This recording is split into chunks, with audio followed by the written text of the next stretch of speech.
We got Coach Drew ready to go. Coach, would you like to make an opening statement? Well, I thought first half when we weren't making shots, if you're a team that is selfish or immature, then you let those missed shots affect your defense and everything else you do. And we didn't do that. And then second half, shots fell and we played better. But you look at it, first half we held them to 33%, second half 33%. And that's what good teams do is the defense is there no matter what. First question from John Warner with the Waco Tribune Herald. Scott, were y'all getting better shots in the second half? Seemed like you were attacking the basket pretty well. Well, I thought second half we were getting to the free throw line. First half we were driving and not getting to the free throw line. We did have some pretty good looks, but we were just in a better rhythm, better flow. And sometimes once you make one or two shots, the basket becomes bigger. And I think getting to the free throw line definitely helped with a couple guys' rhythm. And with Jared, I mean, the one thing you like about our team is they recognize when someone's hot, when someone's feeling it. And instead of trying to get their own, they do a good job feeding the hot hand. Is that pretty cool as a coach to see a guy that hot? Well, I've seen him hotter. So, I mean, 4 for 8, he missed 4, from 3. Next question from Jerry Hill, Baylor Insider. Scott, after struggling with turnovers last couple of games, seems like you guys did a much better job handling it today. How big of a key was that just in maybe kind of keeping TCU from going on runs? Well, I mean, when you turn the ball over, there's no defense for transition defense, 1-on-0, 2-on-1s, 3-on-2s. And our defense is so good, we got to be able to set our defense. And when you're playing faster, that means you're putting yourself in opportunities to turn it over more. And we're good enough to be single-digit teams. So I thought 10 was great and 17 assists is good, but we'd like to get that to 9. We're capable. Next question from Kendall Kaut with Our Daily Bears. In the first half, you all were able to rely upon your defense to come back offensively in the second half. How important was Mark and kind of what he did defensively for you all in that half?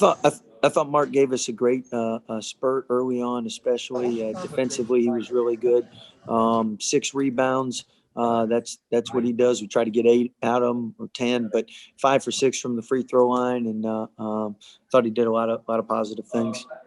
Scott, it seems like you all had a lot of success today defending the pick and roll. How were you successful defending that? Well, I think our guards deserve credit, but then also our bigs did a great job in hedging, and because of that, that allows us to be able to guard pick and roll. If you got a big who can't guard, you're in trouble. If you got a guard who can't guard, so it takes a team. Next question from Andrew Miner with Bears Illustrated.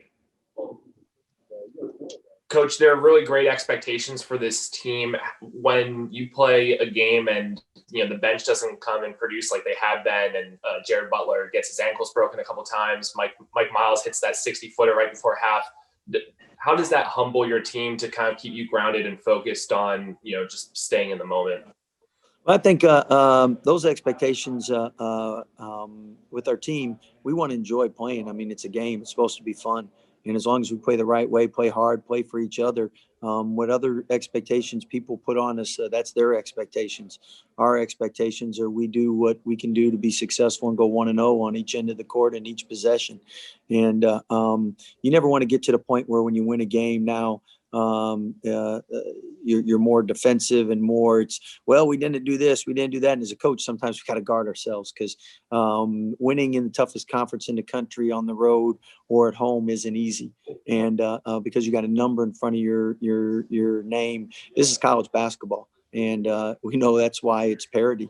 If it was, look at the NBA every night. It seems like a lot of great teams that might lose by 30 one night. And you're like, how'd that happen? It's basketball. So some nights you make shots with us as long as we defend, rebound, and play for each other, play with joy. Personally, as a coach, I can live with results. And to that point about having fun, camera caught you and Jared before the start of the second half, kind of laughing and joking. What was being said between you two? Well, I was worried because I thought they were going to give them the ball. I was like, wait a minute, it's our ball, And he said, I didn't know that they knew that, and I would just want to get their attention. So Jared was great in telling me they knew they got it. And anyway, Jared and I, we always joke a little bit, I guess, time to time, and I need that, so I appreciate him. Thank you, Coach. Next question from Chris Williams of TXTV in Waco. Yeah, Coach, talking about Jared Butler, he said he didn't know coming in, but he just hit 1,000 career points. What can you say about his impact on the program during his time there? Well, that's a great honor, and it's a great team award. And what I mean by team award, anytime anyone gets an honor, it's because of the teammates. And I'll give you a great example. Davion knew Jared was going and wanted to make sure that we had opportunities to get Jared the ball. So again, I know it's Jared's works really hard. He's a great person, great teammate. I love coaching him. But the players, at the end of the day, they do a great job in putting each other first. And I mean, that's a perfect example of player-led team. When they recognize someone's hot, instead of trying to get their own, they try to feed that guy. And Coach, you mentioned that he jokes around with you and that you need that sometimes. Have you found that Jared Butler's a good one for keeping everyone calm and loose in those big game situations? Oh, he gets uptight himself, and sometimes he needs the guys to relax him as well. So that's why it's a we game. Next question from Tim Watkins with Bears Illustrated. Yes, Coach. It looked like in the second half you guys wanted to involve Kevin Samuel more in the pick and roll. Is that an adjustment that you made at halftime or something that just didn't happen enough in the first half? I think we did a better job moving the ball and having multiple opportunities to make them move as well. We didn't get as many ball reversals in that first half as we'd like, and I thought second half we did a great job getting that and then getting opportunities off the drive or the catch and shoot three from that. So sometimes what's tough is when you're a really good player, you know you can take your guy, and sometimes it's better to take him with an advantage. And I thought second half we waited and got advantages before we just tried to go at people. They played pretty well. They made some good shots in the first half. But, for our ability to continue to play defense was really big. You struggled in the last game. You were hot this game. Was there extra shooting in between, or what happened for you? I think it was just a mindset change. I think a lot of times for me, I put a lot of pressure on myself to perform and live up to this name of my, that people put on me. But I think at the end of the day, it's about what my Lord and Savior says about me, not about what any person or any ESPN rating or any draft or any NBA player says about me. It's about, what he says. So that's, I think, the biggest mindset change I had coming into this game. Thanks. Next question from Kendall Kaut with Our Daily Bears. Hey, Jared, you had a transition opportunity where you hit Mark for a layup. When you have a few guys open in transition, what are you kind of processing for who to hit first?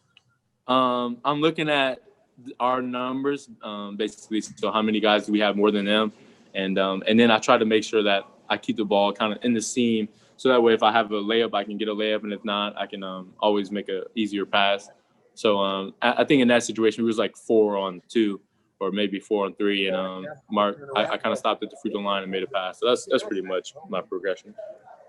And then, Jared, you all were defending the roller quite a bit today, and especially you were defending the roller. Is your mindset that you just don't want him to go up with the shot? You got a lot of steals. Kind of what was going on there?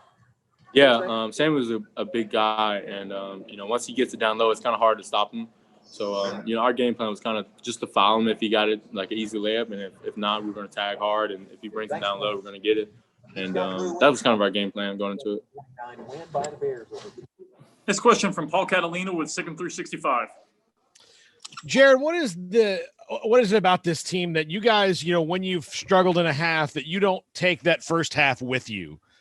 It just kind of once it's 20 new minutes and you're good to go. Yeah, that's a really big thing, especially in the game of basketball. You got to have a short memory. And, I think TCU did a great job. They hitting the shot at the end of the half. It's definitely could be a momentum swinger. And we kind of just threw that away and said it's a new half. And the rim got open for us. And it was it was much needed, I think, game for us to grind through some big shots and their ability to play and shoot the ball. Next question from Chris Williams with KWTX TV in Waco. Yeah, Jared, we saw a video of you coming out after halftime. You were laughing with coach. And so I was wondering how, even when the chips are down, you lose a little bit of momentum. How's the team able to stay loose and stay having fun instead of tightening up in those nervous situations? I think we really pride ourselves on just being thankful in the situation that we have. Being thankful just we're able to play and, compete in the Big 12 and play on national television. Like, we always want to go back to that. And in those moments with like Coach Drew, we just try to make sure that we love each other in those moments. And I think those are the moments where we play our best, is when we're, connected and we're thinking about each other and not just, the pressure of the game. You know what I mean? And Jared, you were 20 points away from 1,000 career points coming in today. You've hit that mark now. Was that something that was on your mind? Was that a goal for you, or did that just come naturally? No, you shouldn't have told me that. I didn't know that, but I guess that's pretty cool. I don't know how cool that is, but it's just point. Well, congratulations. Appreciate it. First up is John Warner with the Waco Tribune Herald. Davion, what did you feel like the difference was in the second half for you guys? I feel like the difference, we was more locked in defensively. I feel like we made the shots harder. I mean, they couldn't really get a shot up. They getting shots up at the last second, and we was boxing out and getting clean rebounds, and we was out. Is everybody pretty much looking for Jared today? He was so hot. Yeah, he was on fire at the beginning of the game. I already knew he was gonna have a good game. I feel like he always have a good game at TCU. This question from Kevin Longquist with SigumSports.com. Davion, what do you think was the difference defensively against Miles, specifically for TCU? Because he was hot in the first half with 15, including that bomb to end the first half, and then you guys only held him to a bucket in the second. We try not to let him catch the ball at the end of the clock. We made one of the other players make decisions. I mean, he's a really good player. He got really great players around him. So we just try to make those other players make those decisions, and we just deny him, like, at the end of the shot clock. And even with the foul trouble that Jonathan and Flo got into late in the first half, you guys still made a commitment of going to the basket there. What was kind of the thinking and the adjustment you guys wanted to do by just going to the basket? We just wanted to keep Samuels moving. I think the bigs, both Flo and John, did a great job sealing him from him to block the shots, because he's a really good shot blocker. So they sealed him real good for us to finish at the lane. And then they just did a real good job on Samuel tonight. All right, thank you. Congratulations. Thank you. Next question from Kendall Kaut with Our Daily Bears. Davion, your three hasn't fallen quite as much these last few games, but you still played quite well. How have you been able to still maintain that level of your game when your shot's not falling like you'd like? Just the people around me. They keep encouraging me. I mean, I'm confident in my shot. I mean, I'm going to have off nights. I mean, that's just all shooters. They're going to have those off nights. But the people around me are keeping me confident, telling me to keep shooting the ball. I mean, they know how hard I work for my shot. So I'm just keep shooting. And you all seem to tag the roller as well as I've seen you all in the last couple of years. What did you all do? I'm sorry, I couldn't hear you. Hang on 1 second, guys. We got some wheels rolling through here. Yeah. All right, sir. You can ask again. That's very reasonable. You all tagged the roller quite well tonight. What did you all do to be so effective in that element of pick and roll defense? We just made sure we had high hands. Make sure our bigs were so high that those guards couldn't make those easy reads. And I just felt like those bigs were helped us out a lot, because they were so up on the point guard, so it made him have a hard time. Next question from Nikki Latarula with KCEN TV in Waco. Just how good are games like this to prepare you guys for not only the Big 12 tournament, but also the NCAA tournament? Oh, it's real good. I mean, especially coming in, we got new players and they had new players. So the Big 12 is a really good conference. I mean, we know no game is going to be easy. So these games are really good for us, especially for in the long run, when those games are going to be hard and we missing shots and we still pull out the win. Next question from Mandy Knight with KWKT TV in Waco.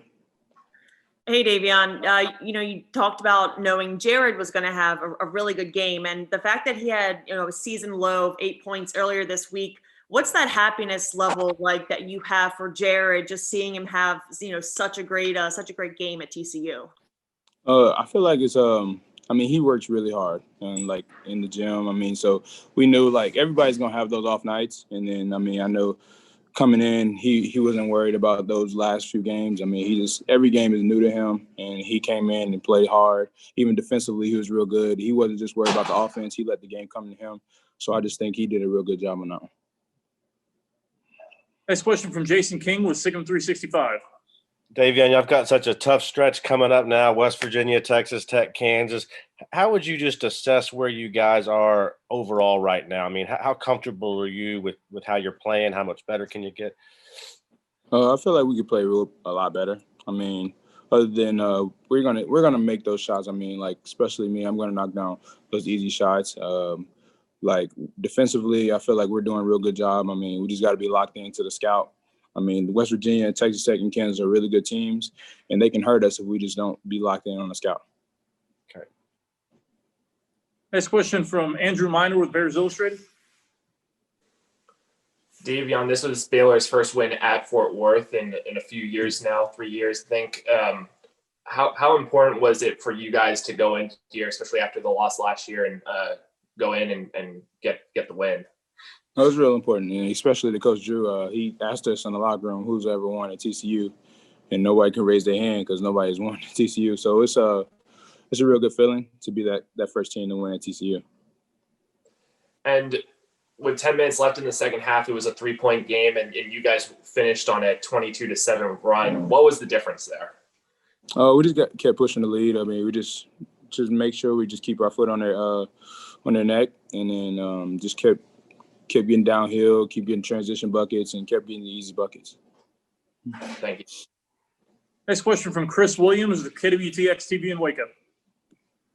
Hey, Davion, up 18, very end of the game, under 10 seconds, seemingly pointless. You sprint the length of the court and make sure they don't score. Why did you feel like that was important to do? I just feel like when the clock's running and every minute is important to me. I mean, I just didn't want them to get an easy lay. I mean, we already won the game, so I mean, I just didn't want them to get easy lay like they did against Oklahoma when they got the easy dunk.